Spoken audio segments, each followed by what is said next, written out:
the representatives of customs, the director of customs of the also port of Pare, the friends from really all around the region of the Western Balkans, our diplomatic community, as well as the representative of police and military. It is great to be in Dures again. It's great to be in Albania again. You know, when we were discussing with Piro a few years ago now, we need to mark what we are doing here. We need to bring the community together. We need to discuss the challenges that we have and the opportunities we have. We started with the Maritime Day. Now we are already on the Maritime Week. I think next year we will be on the Maritime Month, and then there is no limit.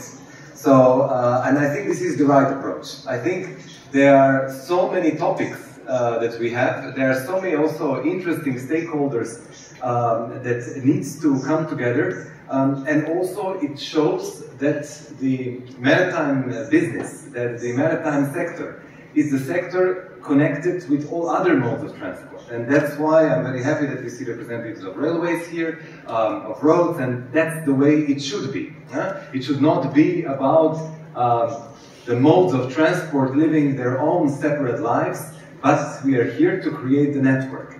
And part of this network, the essential part of this network, are the ports, and when it comes to Albania, this means Dures. And I'm very happy again to be here.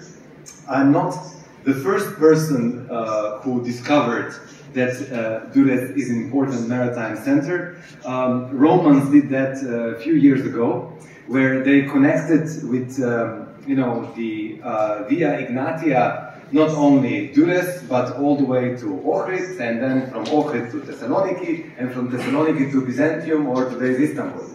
Now, what is common on that path? It is that all of these cities are connected with water. All of these cities are connected with ports. And that's exactly why the importance of waterborne transport, the importance of maritime sector was recognized already by Romans, and of course this continues today. At the same time, Via Ignatia was also the multimodal link, because it was linking road with the ports, and that's exactly what we are trying to achieve today, a few thousand years from now. So the point is, the idea, the philosophical approach to it is exactly the same. How do we make sure that our ports thrive? And for that, importance of corridors, importance of hinterland connections, importance of standardization is it's as alive today as it was 1,000 years ago. The essential part for the Corridor 8 is, of course, the connection with Port of Dures. At the same time, that's why we have, as a transport community, gave so much effort together with the friends from Albania, from North Macedonia, but also from Bulgaria, to put this corridor on the core 10T trans-European maps of the European Union. This is a reality as of today. So the Corridor 8, connecting actually the two seas, the Black Sea and the Mediterranean, is now the official core 10T link on the European transport corridors. And that is an important way forward. At the same time, when the ships are passing Suez, if they are looking at the geographical distance, it makes only sense to come to the ports of the Aegean, to come to the ports of Adriatic, in order to reach the markets which are in Central and Eastern Europe, and then, of course, the other parts of Europe. That is the promise, that's the potential of these ports in this region. But for that potential to really become a reality, instead of then going 14 days or up to 14 days of slow steaming around Gibraltar to the ports in Northern Europe, we do need to modernize our ports. We do need to connect them with modern rail, and we need to modernize the border crossings in order to make sure that our trucks or trains or cars do not spend so much time at the border crossings in the region.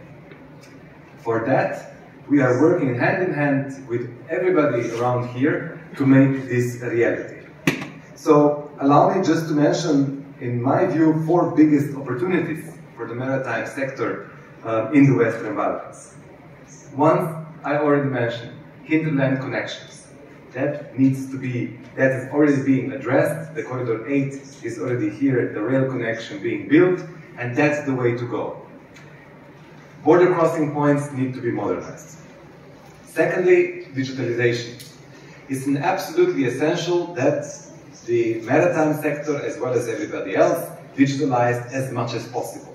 We see what it means when we see some of the ports that have already do quite a lot of automation, how much of the time is saved, how much more safer, as well as not save time, but also safer the services become, and what that means for the efficiency. So digitalization here really gives a good opportunity.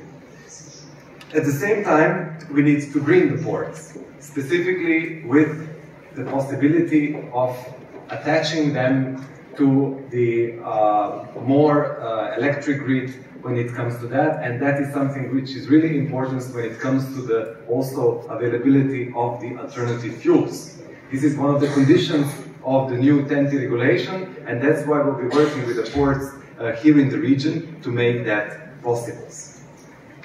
All these changes are connected, and I would say that one thing which we sometimes forget when we are speaking about the new projects in transport is that it all comes down to also common standards.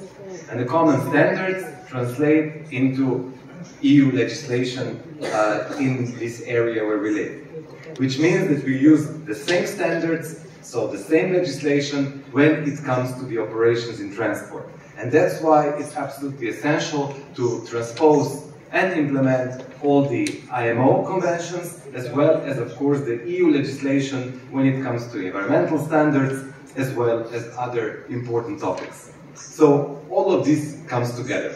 But in the end, allow me just to say that transport is in its essence not about the ships or planes or trains or roads or rail.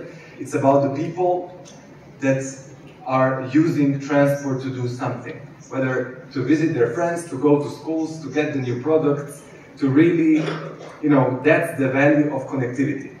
It is the value which is basically enabling our human rights for us to live the way we should. And for that, when it comes to transport, we need to thank you. Because you work in this sector, you are working every day for all of us to be able to exercise all these rights. Without you, that would be impossible. And in the future, already today, we will need more and more professionals who will work in the transport sector. In European Union, this is already one big problem of the lack of the professionals to work in the transport sector. And that's why invest in young people, invest in the young professionals here, because we will need them more than ever. It's an exciting sector, it's a sector that offers the future, specifically also when the reforms are done, when it comes to digitalization, the greening of the ports and everything that I mentioned before. And that's why, when it comes to everything that we do, don't forget, you are the one who are making the difference. So thank you very much, and I'm looking forward for the next year, the Maritime Week and Month, together with you, Piro. Thank you.